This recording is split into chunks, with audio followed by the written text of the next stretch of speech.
यूं तो दुनिया में बड़ी बड़ी क्रांतियां हुई हैं, लेकिन नेपाल में जो कुछ हुआ वो इतिहास अलग तरह का बना गया।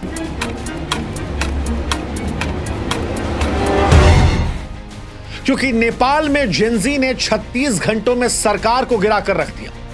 वो जो शेर है ना कि जिस ओर जवानी चलती है उस ओर जमाना चलता है, वो नेपाल में दिखाई पड़ा। नेपाल की सड़कों पर हजारों युवाओं ने सत्ता को हिला कर रख दिया, दुनिया को हैरत में डाल दिया।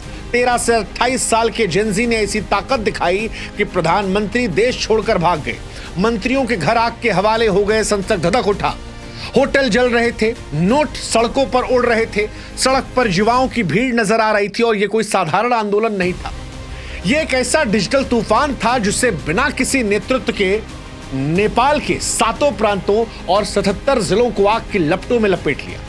लेकिन सवाल यह है कि क्या इस आंदोलन ने नेपाल को अनाथ भी कर दिया?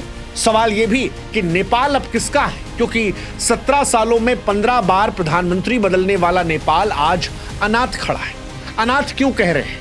क्योंकि एक देश को चलाने के लिए 2 तरीके होते हैं, या तो लोकतंत्र का या राजशाही का।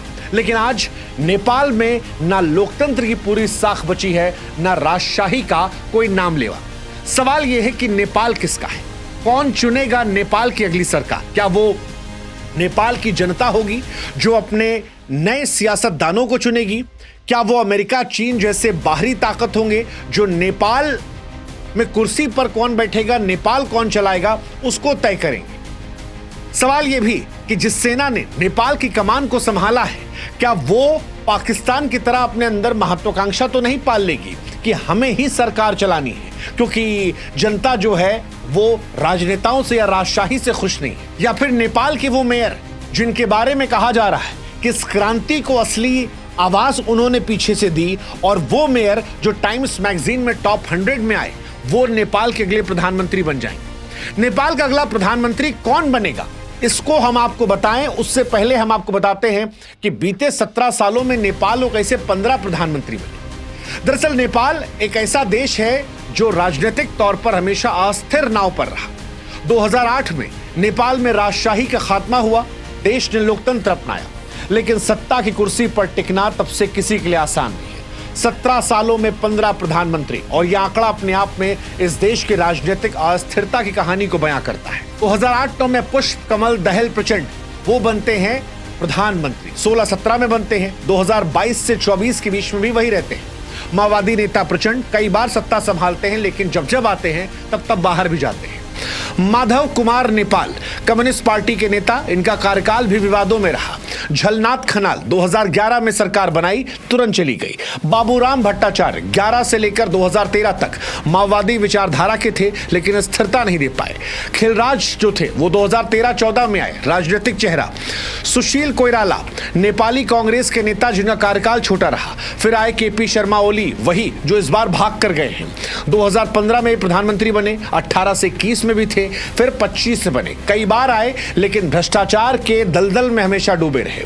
शेर बहादुर देववा 17 से 18 और 21 से 22 में प्रधानमंत्री थे। अब सवाल यह है कि क्या इनमें से कोई वापस आ सकता है, या नेपाल किसके भरोसे जा सकता है? क्योंकि नेपाल में तो युवाओं ने ही भ्रष्टाचार के खिलाफ आवाज उठाई थी। लेकिन सवाल यह कि सत्ता का भविष्य क्या होगा? क्या बालेंद्र सुमन या रवि जैसे चेहरे जो हैं वो देश को बचाएंगे, या कोई और है जो यहां पर आएगा, कोई ऐसा जिसने ये क्रांति लाई हो? जेनजी ने भ्रष्टाचार के खिलाफ जब आवाज उठाई तो जेनजी अब चाहते हैं कि उनके पसंद के लोग भी सत्ता में आए, वो जो उनके मुद्दे जिसमें बेरोजगारी है, शिक्षा है, अर्थव्यवस्था है, उनका सामना करें।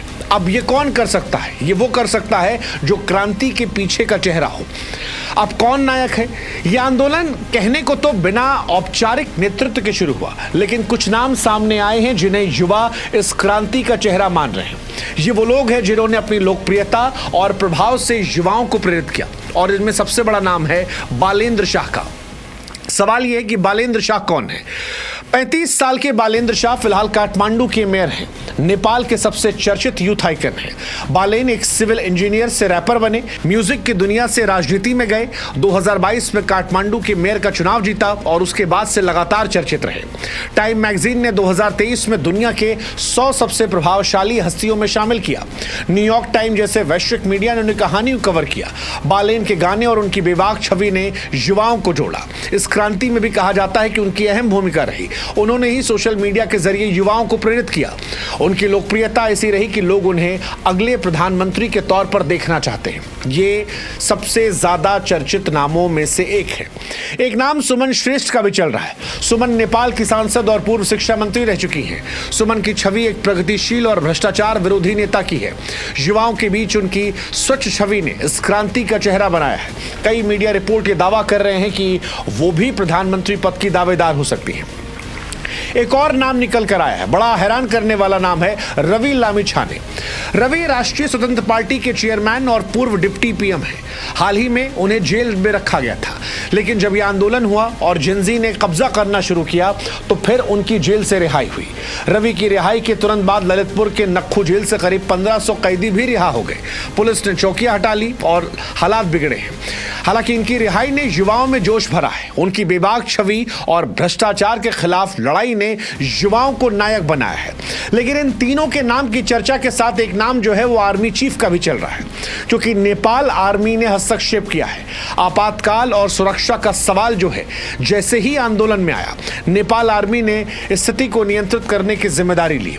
नेपाल में रात 10 बजे से बीती रात हाई अलर्ट घोषित कर दिया गया। नेपाल की फौज ने कहा भी कि कुछ समूहों ने मौजूदा स्थिति का फायदा उठाकर आम नागरिकों को और सार्वजनिक संपत्तियों को नुकसान पहुंचाया है। नेपाल की फौज ने कहा कि सुरक्षा एजेंसियां कानून की जिम्मेदारी संभालेंगी। जनता के सहयोग से अपील भी मांगी है। हालांकि सेना के इस कदम ने सवाल उठाए हैं कि सेना का यह कदम क्या लोकतंत्र को कमजोर करेगा और क्या नेपाल में पाकिस्तान की तरह से सैन्य हस्तक्षेप बढ़ेगा, अस्थिरता बढ़ेगी। ये सवाल बड़ा महत्वपूर्ण हो जाता है। और ये सवाल भी कि नेपाल अब किसके हवाले है, क्योंकि 17 सालों में 15 प्रधानमंत्री देने वाला नेपाल किसी ना किसी के तो हाथ में जाना पड़ेगा। जनता को नाराजगी सत्ता से एक विषय पर थी, वो विषय समाप्त हो चुका है। अब सवाल है एक बेहतर नेपाल बनाने का, वो नेपाल जहां पर इन जिंजी युवाओं का भविष्य जो है वो सुनिश्चित हो, जहां उन्हें बोलने की आजादी हो, नौकरी करने के लिए जगह हो, ताकि उन्हें पलायन ना करना पड़े। क्या ये सेना के नेतृत्व में हो पाएगा? क्या ये उस नेता के नेतृत्व में हो पाएगा जो जेल से निकला है, या फिर वो मेयर जिसने इस आंदोलन की रूपरेखा तय की, वो मेयर जिसने इन बच्चों को जोश भरा, वो मेयर जिसने इस पूरे आंदोलन का अप्रत्यक्ष तौर पर नेतृत्व किया और जिसके लिए ये बच्चे भी एक सुर में सुर लगाकर आवाज उठा रहे हैं कि हां, ये बनना चाहिए हमारा प्रधानमंत्री। फिलहाल कौन बनेगा ये वक्त तय करेगा, लेकिन नेपाल की जन जी क्रांति जो है वो दुनिया के लिए मिसाल है, क्योंकि ये पहली बार है जब डिजिटल पीढ़ी ने बिना किसी पारंपरिक नेतृत्व के सोशल मीडिया की ताकत से एक देश की सत्ता को चुनौती दी है। बालेंद्र शाह, सुमन श्रेष्ठ, रवि लामिछाने जैसे चेहरों ने युवाओं को इंस्पायर किया है। लेकिन ये आंदोलन सिर्फ कुछ चेहरों तक सीमित नहीं है। ये उस गुस्से की अभिव्यक्ति है जो भ्रष्टाचार, बेरोजगारी और सेंसरशिप से तंग आ चुका था। नेपाल फिलहाल एक अनिश्चित मोड़ पर खड़ा है। सेना का हस्तक्षेप है, जेल से कैदियों की रिहाई है, हिंसक प्रदर्शन ने सुरक्षा पर सवाल खड़े किए हैं। सवाल ये कि क्या ये क्रांति जो है नेपाल को नई दिशा देगी या नेपाल को और गहरे अस्थिरता में डाल देगी? अगली सरकार का फैसला कौन करेगा, बाहरी ताकतें या नेपाल की जनता? अगली सरकार कब बनेगी? क्या सेना सत्ता संभालेगी? ये वो सवाल हैं जो अनसुलझे हैं और समय के भरोसे छोड़ दिए गए हैं। लेकिन एक बात जो तय है वो ये कि नेपाल की इस क्रांति को दुनिया सालों तक याद रखेगी। जेनजी की ताकत का जो प्रतीक बनी है, जो सिर्फ डिजिटल तक सीमित नहीं बल्कि सड़कों पर भी हुंकार बन रही है। नेपाल का अगला प्रधानमंत्री कौन बनना चाहिए, आप क्या सोचते हैं वो हमें कमेंट सेक्शन में जरूर बताइएगा। जय हिंद, जय भारत, जय नेपाल।